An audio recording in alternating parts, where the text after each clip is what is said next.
warahmatullahi wabarakatuh. Di sini kami dari kelompok 2 akan mempresentasikan penugasan yang telah diberikan mengenai performance assessment dengan mata kuliah evaluasi pembelajaran biologi, kode mata kuliah KBO 616303, jumlah SKS 4, dosen mengampu Rini Rita Marpaung SPD MPD, Berti Yolida SPD MPD, DRA Dewi Lengkana MSc. Dari kelompok kami ini terdiri dari yang pertama Fira Zulfa Falhana dengan NPM 1913024025, lalu ada Muhammad Ikhlas Jaya NPM 1913024053. Baiklah, yang pertama ada praktik mata pelajaran IPA SMP kelas 7 kurikulum 2013, kompetensi dasar 4.2, yaitu menyajikan hasil pengklasifikasian makhluk hidup dan benda di lingkungan sekitar berdasarkan karakteristik yang telah diamati. Materi makhluk hidup dan benda tak hidup. Indikator soal, peserta didik dapat mengklasifikasikan makhluk hidup dan benda tidak hidup yang ada di lingkungan sekolah berdasarkan ciri-ciri dan karakteristiknya. Tugas dari penilaian praktik ini yaitu dengan menggunakan alat dan bahan yang telah disediakan, klasifikasikanlah makhluk hidup dan benda tak hidup yang ada di lingkungan sekitar Anda. Yang pertama, siapkanlah alat dan bahannya akan digunakan untuk melakukan pengamatan makhluk hidup dan benda tak hidup yang ada di lingkungan sekitar. Lalu yang kedua, amatilah tumbuhan, hewan, dan benda yang ada di lingkungan sekitar sekolahmu. Yang ketiga, berilah tanda checklist pada kolom yang kamu anggap benar dari tabel yang telah disediakan. Lalu yang keempat, diskusikanlah hasil pengamatanmu bersama kelompokmu. Dan yang kelima, menyajikan hasil pengklasifikasian berdasarkan karakteristik yang telah diamati dalam bentuk laporan serta memberikan kesimpulannya. Lalu, rubrik penilaian praktik. Aspek persiapan, alat dan bahan. Yang pertama alat tulis, yang kedua tabel pengamatan, yang ketiga tumbuhan di lingkungan sekitar sekolah, yang keempat hewan di lingkungan sekitar sekolah, dan yang kelima benda-benda di sekitar sekolah. Akan diberi skor 2 jika lengkap, yaitu 5 alat dan bahan yang sesuai dengan yang telah ditentukan, termasuk mencari bahan yaitu tumbuhan, hewan, dan benda yang ada di lingkungan sekolah.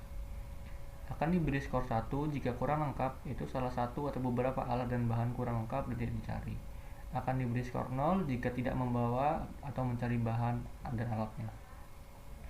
Yaitu aspek persiapan selanjutnya. Yang pertama ada melakukan pengamatan. Akan diberi skor 2 jika melakukan pengamatan lebih dari 5 hewan, 5 tumbuhan, dan 5 benda yang pada lingkungan sekolah. Lalu akan diberi skor 1 jika melakukan pengamatan kurang dari 5 hewan, 5 tumbuhan, dan 5 benda pada lingkungan sekitar sekolah. Lalu aspek yang kedua, mengklasifikasikan makhluk hidup dan benda di lingkungan sekolah. Yang pertama akan diberi skor 1 jika mengklasifikasikan makhluk hidup dan benda dengan benar. Akan diberikan skor 0 jika salah dalam mengklasifikasikan makhluk hidup dan benda. Dan yang ketiga, memberi tanda checklist pada kolom tabel pengamatan. Akan diberi skor 3 jika memberi checklist dengan benar mengenai ciri-ciri makhluk hidup dan benda yang diamati, diantaranya itu ada bergerak, bernafas, makan dan minum, ekskresi, berkembang biak, tumbuh dan berkembang, adaptasi, dan iritabilitas, serta checklist pada klasifikasi apakah makhluk hidup tersebut atau yang ditemukan itu makhluk hidup atau benda tak hidup dengan benar. Akan diberi skor 1 jika salah beberapa dalam memberikan checklist ciri-ciri, dan akan diberikan skor 0 jika tidak memberikan checklist pada tabel pengamatan.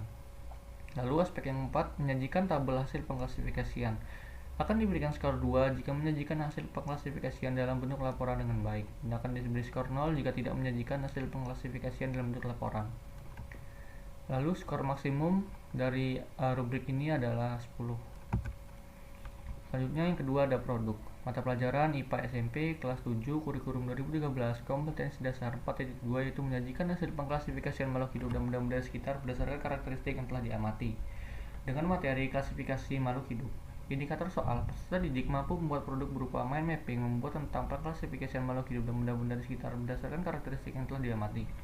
Tugas penilaian produknya. Yang pertama, buatlah mind mapping tentang memuat tentang pengklasifikasian makhluk hidup dan benda-benda di sekitar berdasarkan karakteristik yang telah diamati. Lalu yang kedua, presentasikanlah hasil pekerjaan kalian di depan kelas. Petunjuk pendidik. Yang pertama, membagi peserta didik menjadi kelompok-kelompok yang terdiri dari 5 orang. Lalu memberikan penjelasan kepada siswa agar dapat membedakan antara makhluk hidup ataupun benda mati berdasarkan karakteristiknya. Yang ketiga, meminta peserta didik untuk membuat mind mapping tersebut pada kertas karton. Yang keempat, memberikan waktu kepada peserta didik untuk membuat mind mapping tentang pengklasifikasian makhluk hidup dan benda-benda sekitar berdasarkan hasil pengamatan yang telah dilakukan. Lalu yang kelima, meminta peserta didik untuk melakukan kegiatan presentasi kelompok. Lalu yang keenam, meminta peserta didik untuk mengumpulkan hasil proyek yang telah dibuat. Lalu ada rubrik penilaian produk ini. Yang pertama, kriteria yang dinilai adalah kata kunci, yang kedua tingkat cabang, yang ketiga desain warna, yang keempat simbol, gambar dan garis, dan yang kelima kelengkapan materi yang telah dibuat. Baiklah, untuk presentasi selanjutnya akan dipresentasikan oleh kawan saya. Terima kasih. Baiklah, saya Vira Zulfa. Di sini saya akan melanjutkan presentasi selanjutnya, yaitu tentang pedoman penilaian mind mapping.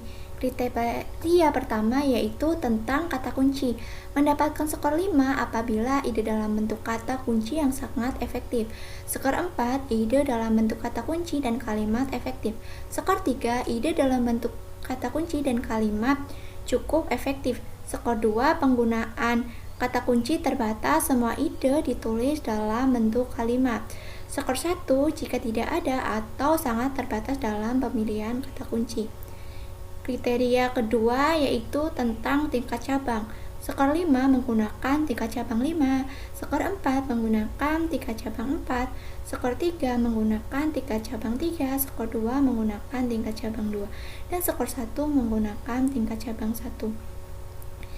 Kriteria desain warna. Skor 5 menggunakan warna untuk menunjukkan hubungan semua topik sangat baik.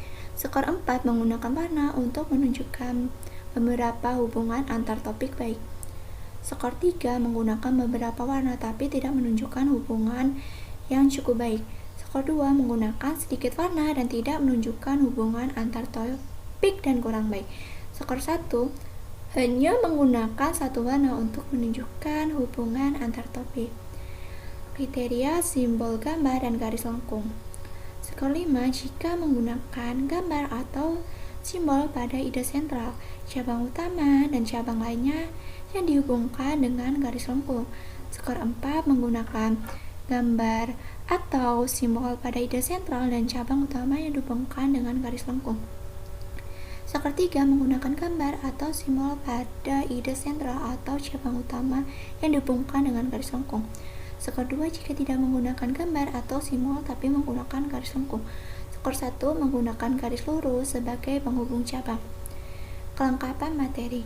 Nah, skor 5 jika peta pikiran menunjukkan materi yang sangat kompleks. Skor 4, peta pikiran menunjukkan materi yang kompleks. Skor 3, peta pikiran menunjukkan materi yang cukup kompleks. Skor 2, peta pikiran menunjukkan materi yang kurang kompleks. Serta skor 1 jika peta pikiran menunjukkan materi yang tidak kompleks. Ini diadaptasi dari Mind Mapping Rubric from OHSTA, Ontario History and Social Science Teacher Association 2004, dan Etuk Efriki, Didam Inal, dan Ali Gumay Balim pada tahun 2010. Selanjutnya yaitu penilaian terkait performa dan kerjasama kelompok. Aspek yang dinilai, yang pertama kerjasama dalam kelompok.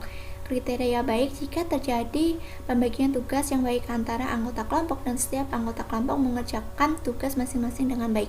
Kriteria cukup jika terjadi bagian tugas dalam kelompok, namun ada anggota kelompok yang kurang melaksanakan tugasnya. Kriteria curang jika tidak terjadi pembagian antar anggota kelompok. Kemudian selanjutnya performa ketika presentasi hasil kerja.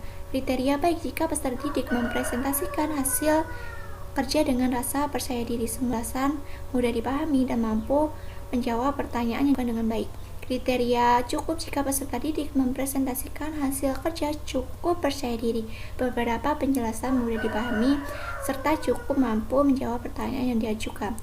Kriteria curang jika peserta didik mempresentasikan hasil kerja namun dengan penjelasan yang agak sulit dan pahami, serta mengalami kesulitan menjawab pertanyaan yang diajukan.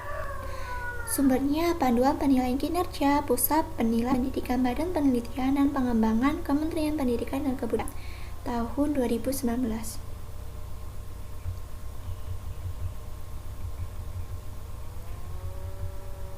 Selanjutnya tentang proyek pelajaran IPA SMP kelas 7 kurikulum 2013 dengan KD 4.2 menyajikan hasil pengkajian makhluk hidup dan benda-benda di sekitar berdasarkan karakteristik yang diambil. Materinya tentang pengklasifikasian makhluk hidup.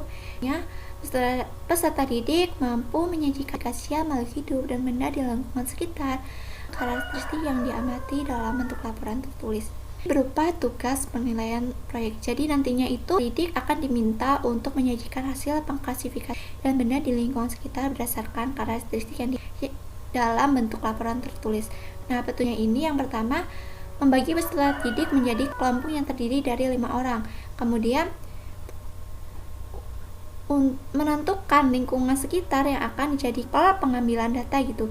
Kemudian yang ketiga, waktu pengerjaan selama 1 minggu. Yang keempat, kelompok untuk mengumpulkan laporan. Rubrik penilaian proyeknya ini dilihat dari aspek persiapan, pengambilan atau informasi, serta penulisan laporan. Kemudian pedoman penilaian proyek. Yang pertama yaitu aspek persiapan, skor 0 sampai 2. Mendapatkan skor 1 jika membuat perencanaan lengkap, tempat pengamatan, dan waktu pengamatan. Skor 1 itu jika peserta didik itu hanya membuat perencanaan saja, tetapi kurang lengkap, misalnya itu tidak memuat waktu melakukan kegiatan pengamatan. Mendapatkan skor 0 jika peserta didik tidak membuat perencanaan sama sekali gitu. Kemudian yang kedua, pengambilan data atau informasi. Ini skornya 0 sampai 3. Mendapatkan skor 3 ini jika peserta didik mencatat pengklasifikasian makhluk hidup dan benda di sekitar berdasarkan karakteristik secara lengkap berdasarkan hasil pengamatan yang telah dilakukan oleh peserta didik. Kemudian skornya 2 itu jika peserta didik mencatat pengklasifikasian makhluk hidup dan benda berdasarkan karakteristiknya, tetapi kurang lengkap berdasarkan hasil pengamatan yang telah dilakukan. Mendapatkan skor 1 jika mencatat pengklasifikasian makhluk hidup dan benda berdasarkan karakteristiknya tidak sesuai hasil pengamatan yang telah dilakukan. Kemudian mendapat 0 jika peserta didik sama sekali tidak mencatat pengamatan atau peserta didik tidak melakukan pengamatan. Kriteria selanjutnya, kriteria terakhir tentang penulisan laporan, yaitu skornya 0 sampai 2. Mendapatkan skor 2 jika laporan ditulis lengkap. Jadi dalam laporan itu terdapat tahapan dan hasil pengamatan tentang pengklasifikasian makhluk hidup dan benda di lingkungan sekitar berdasarkan karakteristiknya. Kemudian mendapatkan skor 1 jika tidak tercantum salah satu komponen. Misalnya peserta didik ini hanya mencatat tentang pengklasifikasian makhluk hidup atau hanya mencatat tentang benda di lingkungan sekitar saja. Kemudian peserta didik akan mendapatkan skor 0 jika dicantumnya seluruh komponen pada laporan. Jadi skor maksimum dari keseluruhan itu yaitu 8. Nah, rubrik ini bersumber dari Panduan Penilaian Kinerja Pusat Penilaian Pendidikan, Badan Penelitian dan Pengembangan Kementerian Pendidikan dan Kebudayaan pada tahun 2019. Kemudian ini selanjutnya penilaian terkait performa dan kerja kelompok. Aspek yang dinilai ini dilihat dari kerja dengan kriteria baik, cukup, dan curang. Baik ini jika dalam kerja kelompok itu terjadi tugas yang baik antara anggota kelompok dan setiap kelompok itu mengerjakan tugasnya sesuai dengan pembagiannya gitu. Kriteria cukup itu jika terjadi pembagian tugas kelompok, namun ada beberapa kelompok yang kurang melaksanakan tugasnya. Curang jika tidak terjadi pembagian antar anggota kelompok. Jadi ketika anggota kelompok tidak terjadi pembagian tugas, maka akan dinilai. Rubrik penilaian ini bersumber dari Panduan Kinerja Pusat Penilaian Pendidikan dan Pengembangan Kementerian Pendidikan tahun 2019. Dapat saya sampaikan. Terima kasih.